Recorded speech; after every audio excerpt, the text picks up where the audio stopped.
What's up, everybody? Once again, my name is Ben, and welcome back to Let's Play The Legend of Zelda The Wind Waker HD. In the last episode, we collected all the Triforce charts and got them translated. And in this episode, well, we're going to collect all 8 pieces of the Triforce. So yeah, we've got a lot to do. Now, the first piece that I want to collect is actually on Great Fish Isle. Now, I know it's rather close, but in the interest of time, I think I'll just cut until we get over there. Alright, so here we are in Great Fish, and yes, obviously you need to open up Triforce chart number 1 in order to get that giant aura to appear on the Great Sea. And of course, after you do that, it's as simple as picking up any other treasure. So, without further ado, guys, we are 1/8 there because we just got the first Triforce shard. Alright, well, let's go get the other 7. I will meet you guys at the private oasis.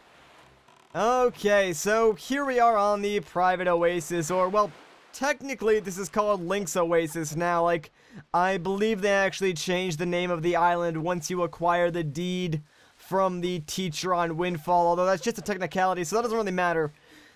What does matter, though, is for the first time ever, we're actually going to go inside this place. Now, before we go inside, believe it or not, this door is technically our butler, and he won't let us inside unless we show him the Cabana deed that we actually got from the teacher, so let's just show him this thing. And what do you think of me now? Ew, unclean, most foul.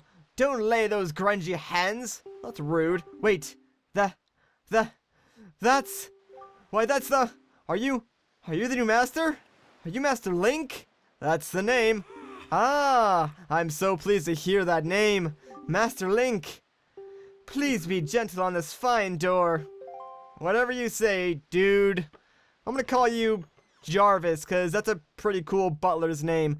Anyways, check it out, guys. Here's our cabana. We got a bath over here, a portrait of Snot Bubble Boy, a cozy fireplace, and over here is actually a mini game where I have to, like, make the portrait of Snot Bubble Boy, but I'm really bad at it. So instead, if we pull out our grappling hook, we can break these really fancy looking pots, and check it out. They're full of freaking money. It's a child's dream come true.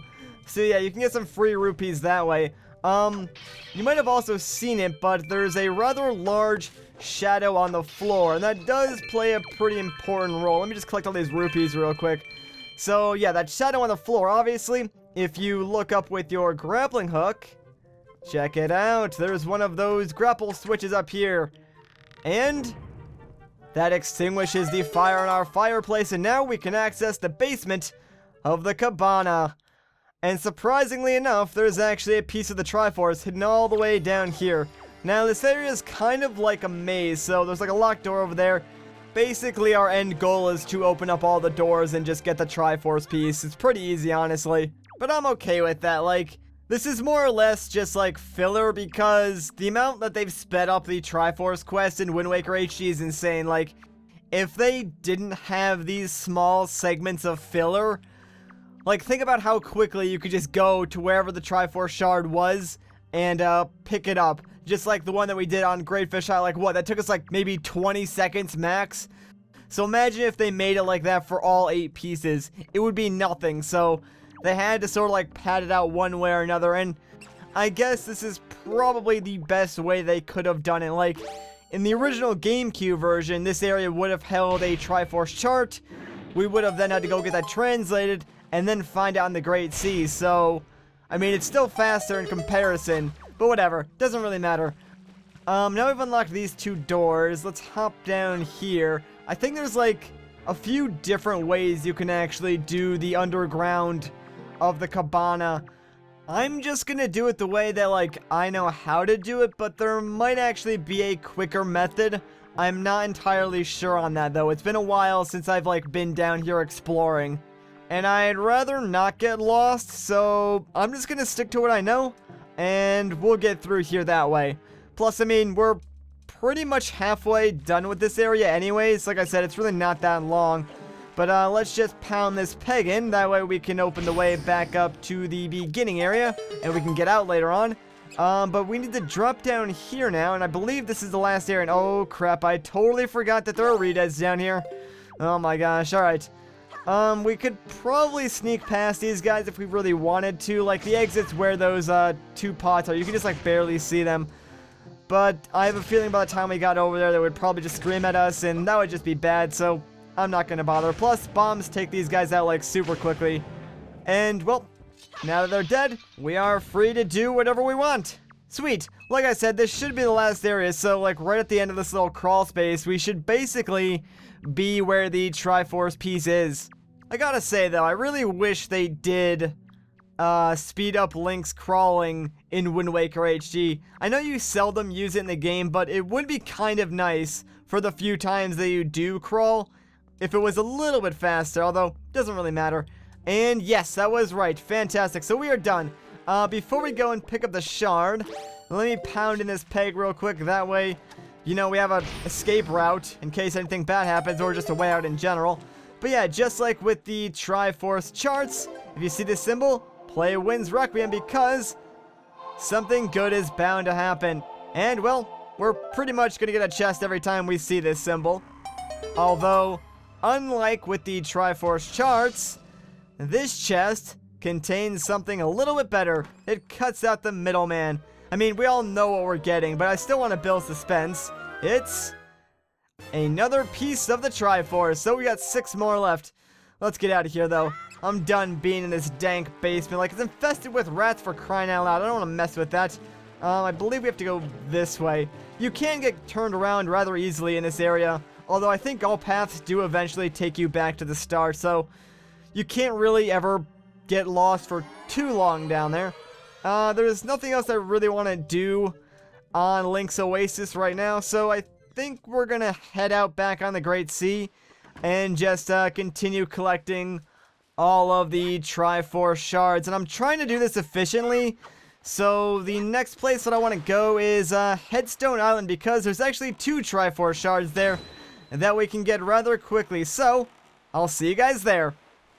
So like I said, yes, there are 2 shards that we can collect here on Headstone Island, the first of which requires you to use Triforce chart number 2, and, you know, just like with any other treasure, you just pick it up. Like, do I really need to explain it? I don't think so. The second chart here on Headstone is a little bit different, and it will take us some time, probably not as much time as completing the maze on Link's Oasis, but, you know, it'll be fun nonetheless. It's kind of like a mini enemy gauntlet, if you will, and there's actually 2 Triforce shards that require you to do this. There was a lot more in the original version of Wind Waker. In fact, in this version, you don't even... Wow, the rock actually disappeared. That was kind of weird. But yeah, like, we won't even end up going to Shark Island. I believe on Shark Island, there was an area like this that you had to do in the original Wind Waker in order to get a Triforce chart. But in Wind Waker HD, you don't even actually have to land on Shark Island ever. It's kind of ridiculous, because they made that island completely useless, and it's kind of sad, because I honestly like Shark Island, but we're not going to have a chance to go there, so oh well. Not worth crying over. Let me explain what's sort of like going on here in case it isn't like blatantly obvious. But basically, when we came in, there was that huge like circular room. There's sort of like 5 rooms that spread off of that. 4 of them you have to go in and fight all the enemies. Then after you defeat all those enemies, back in this hub room, a Dark Nut or 2 will spawn. After you defeat all those Dark Nuts, the room opposite of where we came in will open up, and that's where you actually get the Triforce shard. So it's pretty simple, obviously. None of the enemies are anything too difficult or... Whoa, holy crap. I'm not sure if you guys will even see that, because like half of my screen just went like dark for a brief moment. That was really weird. Like, first the stone, now that. I really hope my Wii U isn't like breaking or anything like that, because that's kind of concerning to me. I hope that doesn't happen again. Hopefully it doesn't show up on the video either, but not much I can do, really. Whatever. Let's see what we got. Ah, gosh dang it. Wizrobes, really? You know, without a doubt, Wizrobes have got to be my least favorite enemy in this game. Like, I absolutely hate these guys. At least these guys, they don't appear to be spawning enemies, so at least we caught a break in that regard. But just die. Like, really? I hate those guys so much. Ah, they're just so annoying. Like, they're a pain to fight, too. That's what makes it worse. But whatever. Alright, 1 more room left. Hopefully it's something easy. I mean, they should be relatively easy and good. It's just a bunch of, like, blue Boko Boblins, so I'm not even gonna worry about it. I'm just gonna go in here, like, spam the sword. I don't even care, man. Just everyone die, please. Thank you. Have a nice day. Thank you for coming to die. Alright, well, that'll do it then. So I think all that's left to do now is, yep, we gotta fight the Darknuts. It's a good thing that this is the one with only 2 of them. I believe the next one that we have to go through has like 4 of them, and I am not looking forward to that. You guys know how I feel about fighting more than 2 Darknuts at a time. Oh man, it's not gonna be fun. I am not looking forward to it at all. At least 2 of them isn't that bad, but like 4, oh my god, anything more than 2 is just ridiculous, especially for Darknuts, because they'll like group up. It's just like impossible to like knock their armor off, and I don't even want to think about it. Alright, you know what, dude? You just need to like stop it, alright? Just stop it. Just die like your friend so I can move on with my life. Thank you very much. Now, before we actually go through there and pick up the Triforce piece, there's something you can do with the Darknut swords. I actually showed this off, I think, back in the Tower of the Gods. But yeah, you can break all these pillars, and I believe... Oh yeah, there we go. One of them will pretty much always give you a bunch of rupees. But, you know, since we really don't need rupees, I guess this is kind of like a waste of time. Although, if you were playing the original GameCube version, this would totally be worth your time, considering all of these, like, small rupees add up a lot, and you needed significantly more rupees in Wind Waker on the GameCube than you did in Wind Waker HD. But whatever, doesn't really matter. Let's just go and grab ourselves the Triforce Shard, finally. I mean, we kind of did spend a little more time in there than I wanted to, but doesn't really matter in the grand scheme of things. Oh, there we go, guys. Another chest. That'll never get old to me. Like, I love that little cutscene when the chest appears. But, here we go. This'll be Triforce Shard number 4. So we are halfway done. Only 4 more left. And yeah, all these pots in here also contain rupees if you want them. And of course I want them. I'm a greedy little Link. I want all of the rupees that I can get. Anyways, let's get out of here now, because there's pretty much nothing else that we need to do here. This island is completely useless now that we've gotten the Triforce Shard. So, say your goodbyes, everybody, because we're not coming back here. Instead, we are going to look to the future. And the future is Cliff Plateau Isles, because that is the location of the very next Triforce Shard. I believe that's actually by the Forest Haven, so I guess I will just see you guys over there. Well, this should be rather easy. So here we are on Cliff Plateau Isles.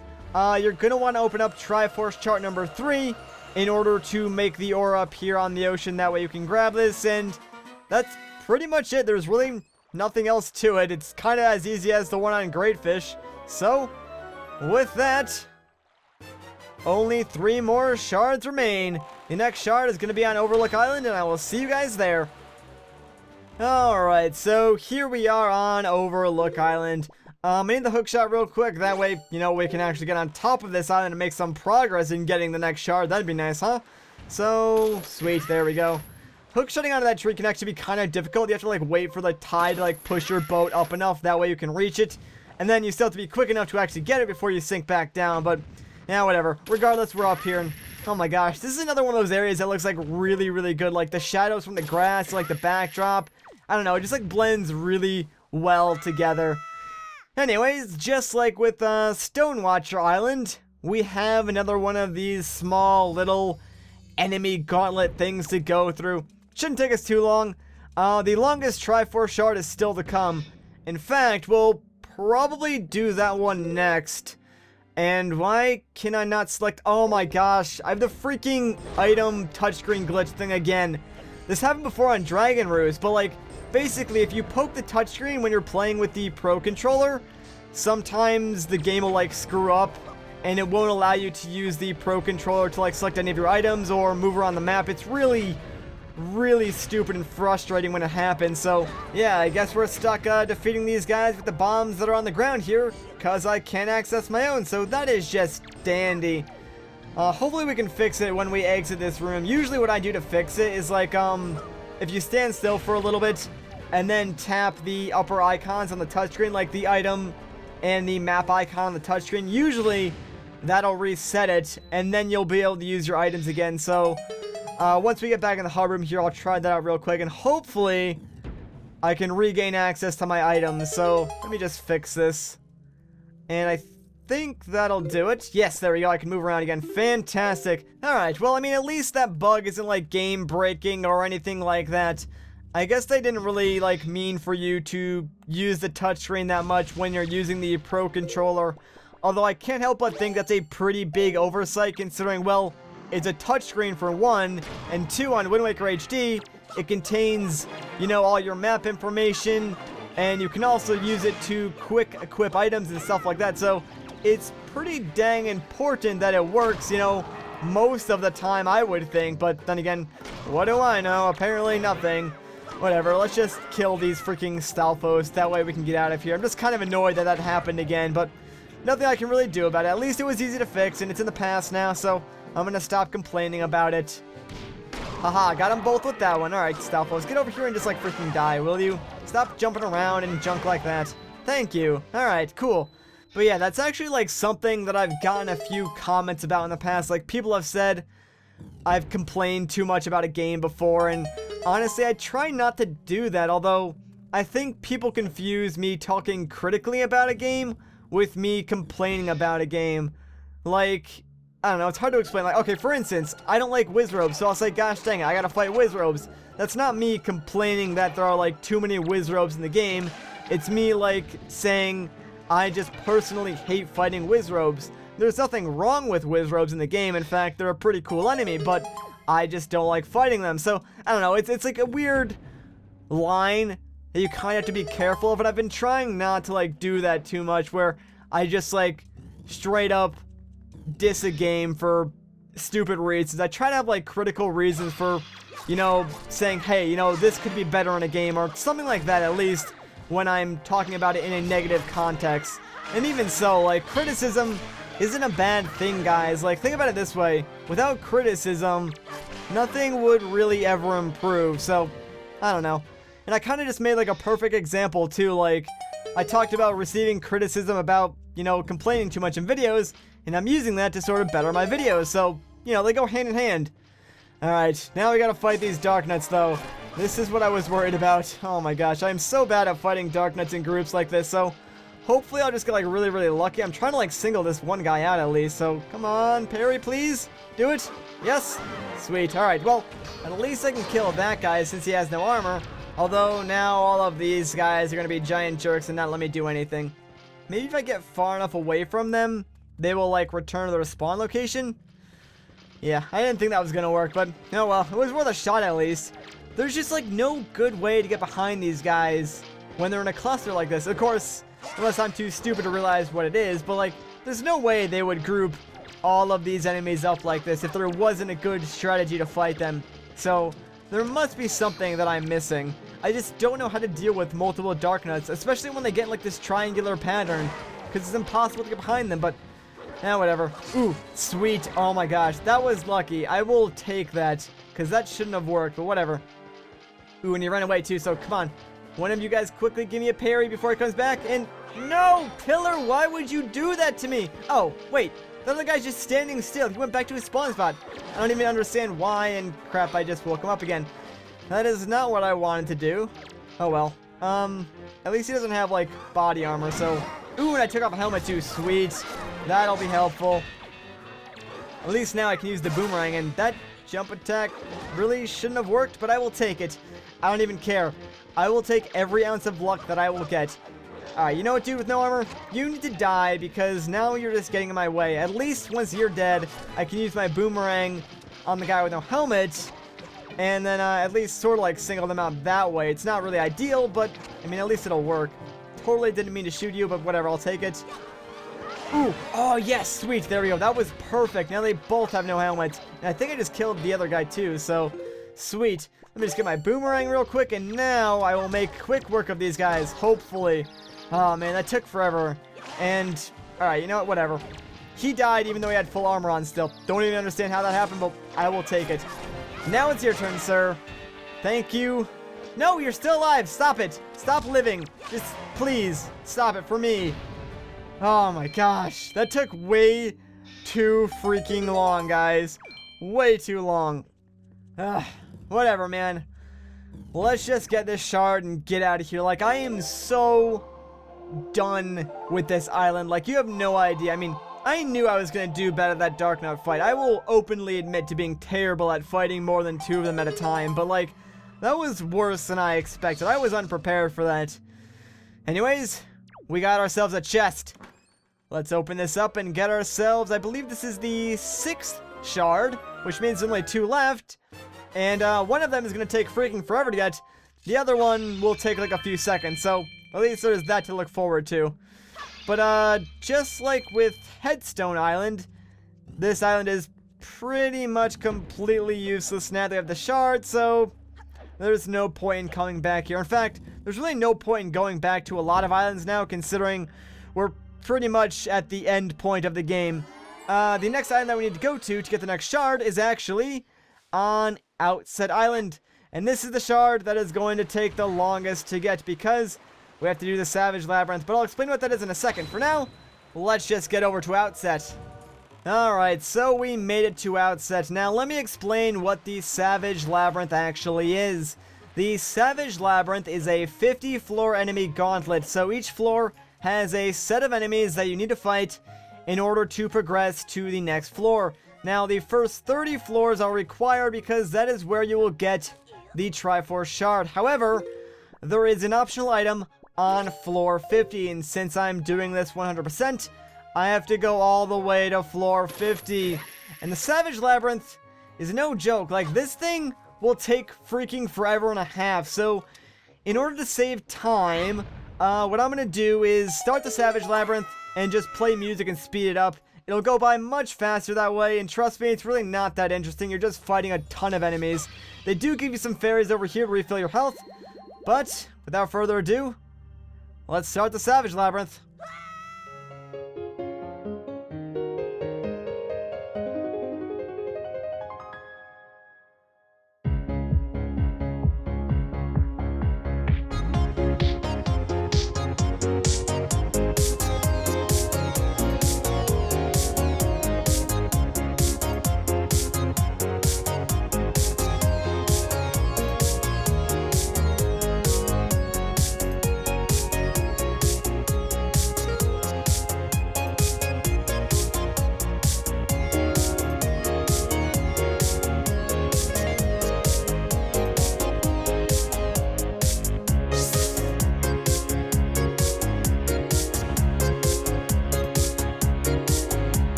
Alright, so we made it through the first 30 floors, and believe me, those were the easy ones. If you plan on doing all 50 floors, my gosh, the next 20 floors are even harder than the first 30. Like, they really do up the difficulty, and I mean it.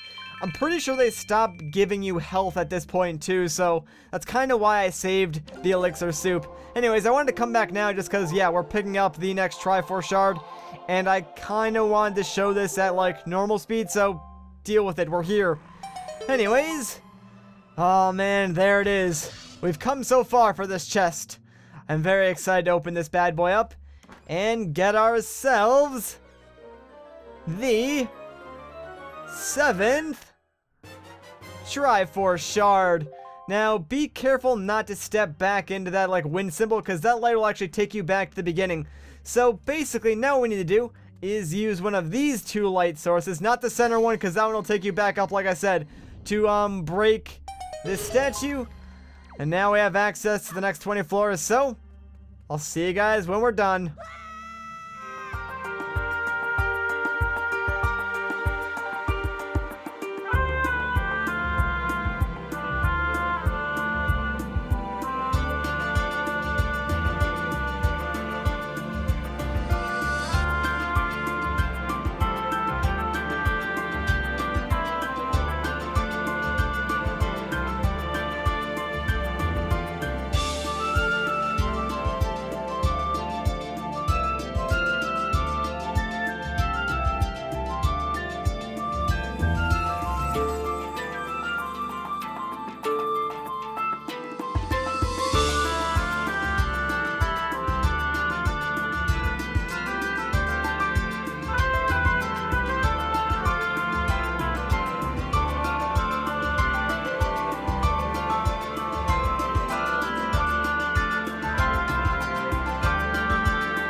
Okay, we did it. 50 floors.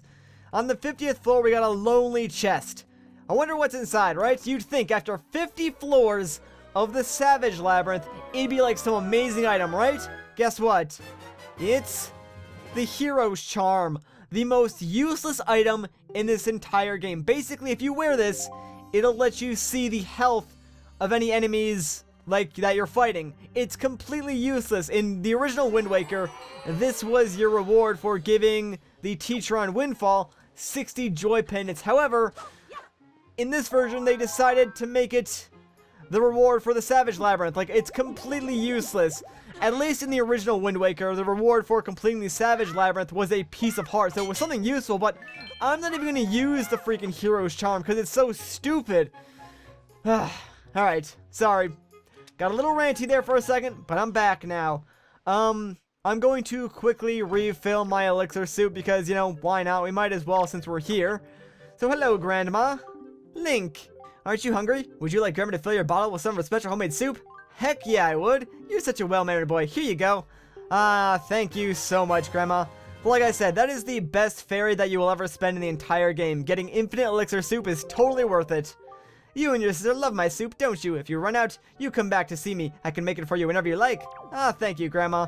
Although, this late in the game, we probably won't need any more soup, but at least we got like 2 bottles full, so that's 4 servings, which is pretty dang useful. Anyway, I know what all of you guys are thinking. We still have one more piece of the Triforce to collect, and that one is actually on the ghost ship, so, you know what, first things first, let's play the Song of Passing, that way it's nighttime. We need to be nighttime, that way I could, you know, see what the moon looks like, and then based on the phase of the moon, we can try and figure out where the ghost ship is. So, moon, where are you actually? Oh, okay, so you know what? It's a crescent moon. So, let's go and open up the ghost ship chart real quick. Actually, no, I'm going the wrong way. Oh, man. I have too many charts, man. Too many charts. Alright, where is this thing? Oh, there it is. Sweet. Okay, so you know what? The ghost ship is actually on 5-Star Isle right now. So, I guess I will meet you guys over there, and we'll enter the ghost ship. There it is, guys, in all its horrific glory. There's the ghost ship. Now, I bet you're wondering how you get inside. Well, it's quite simple. Just do that. Yeah, I'm serious. That's all you have to do. It's ridiculous. Now, the ghost ship is actually really, really easy. If you can kill this Wizrobe before it spawns any other enemies, you will have like the easiest time of your life, and oh my gosh, that is perfect. So I think all that's actually left in here is like 2 Poes that we have to fight, and that's it, and then we can just get the Triforce shard. So we got really lucky in killing that Wizrobe off, because usually he'll just spawn like a crap ton of enemies and make your life more annoying than it needs to be. And I think that'll do it. That was actually like really anticlimactic. Like, I was trying to build suspense by saving the ghost ship for last, but that really didn't work out now, did it? Oh well, at least we got an easy one.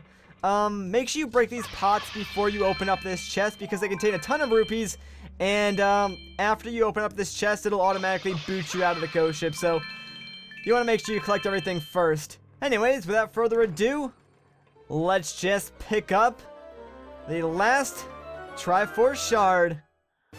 And there we go. Now we have at last formed the Triforce of Courage. And yes, Link gets scared and now we have been booted out of the ghost ship. But whatever. We got the Triforce shard and oh, there we go. Sorry, for a second there I thought my game froze, but it was just this initiating. Look at it. It's so gorgeous. It's a Triforce. Or well, at least one piece of the Triforce. Well done, Link. With the shards you have collected, the Triforce of Courage is now complete at last. We must make for Hyrule, quickly! I couldn't have said it better myself, King of Red Lions. But I think that's going to do it for this episode. So if you enjoyed this episode, a like rating would be greatly appreciated. If you want to see more, consider subscribing. But once again, guys, my name is Matt. Thank you so much for watching, and I'll catch you in the next one.